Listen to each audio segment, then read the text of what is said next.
it's time to answer another common question that comes into the clinic at Tulsa Spine and Rehab. Dr. Sean Riley joins us. This one has to do with the SI joint. Dr. Riley, what is it and what are some treatment options if there's a problem? Sure. Yeah, this question was it was sent to me 2 days ago, I believe, and sacroiliac, that's a big fancy word. SI joint, you might have heard of sacroiliacitis, SI joint dysfunction.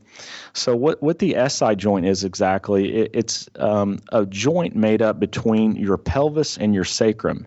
So if you were to kind of feel around on your backside a little bit, you have your tailbone, your sacrum, okay, and then next to that is the SI joint and then made up of your pelvis, okay?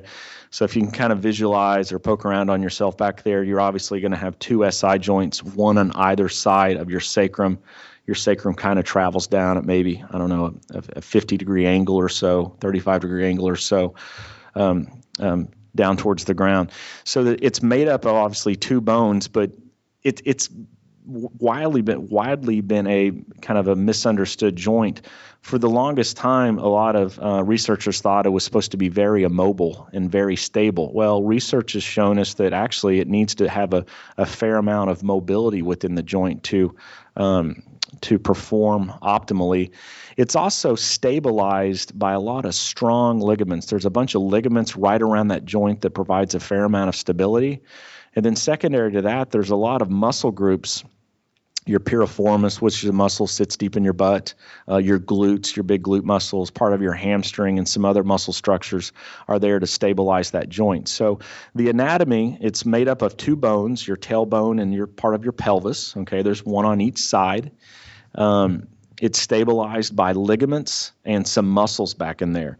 And the purpose of the joint itself, Scott, it's essentially there to relieve stress or to be more of a shock absorption type structure. So if you can imagine like stress, with walking, running, different types of things that we're doing throughout the day, we hopefully want to relieve stress off of our low back and transfer it throughout that SI joint and down into our extremities, okay?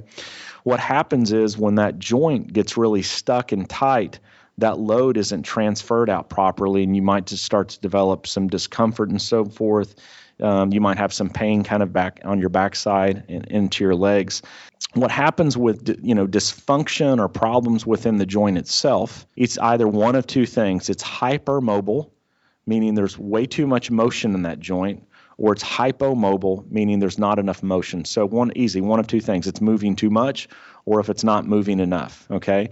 So a lot of times patients will be referred to me with some type of SI joint dysfunction or syndrome or sacroiliacitis. Presenting symptoms, typically, you're kind of going to feel pain on your backside, down on the backside of your hip. Not so much laterally to the hip or to the outside where your ball and socket joint is. This is going to be more towards like your backside, just to the side of your tailbone or your sacrum. You might notice irritation with sitting. That compressive load of sitting can affect you. Any type of running or activity, you might start to notice some localized pain in that area.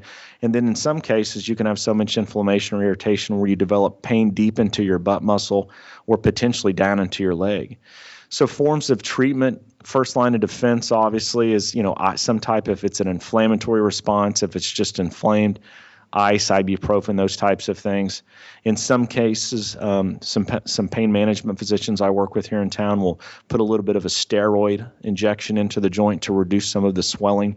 A more conservative approach, or maybe a longer term treatment option, would be some type of rehab. So let's say that in the first case, it's hypermobile. There's too much mobility around the joint. We want to work on stabilizing muscles and structures to lessen the motion, obviously, to decrease the motion. So a lot of hip stability exercises, glute medius and glute max, that's your big glute muscle, your butt muscle in the back.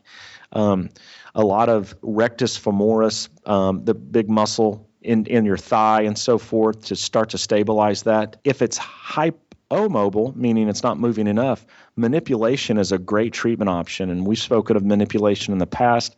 A lot of manual therapists, osteopaths, chiropractors, physical therapists even, will go in and mobilize or adjust that joint to increase motion. And the hope of that is to reduce the irritation on the joint to provide more mobility. Typically, SI joint problems can be managed, though, with some simple exercises, a lot of stretching, okay, mostly in your hip flexor, and a lot of stability on the backside as well. Tulsa Spine and Rehab has a range of treatment options available to address your aches and pains. Give them a call to see how they can help you. 918-743-3737.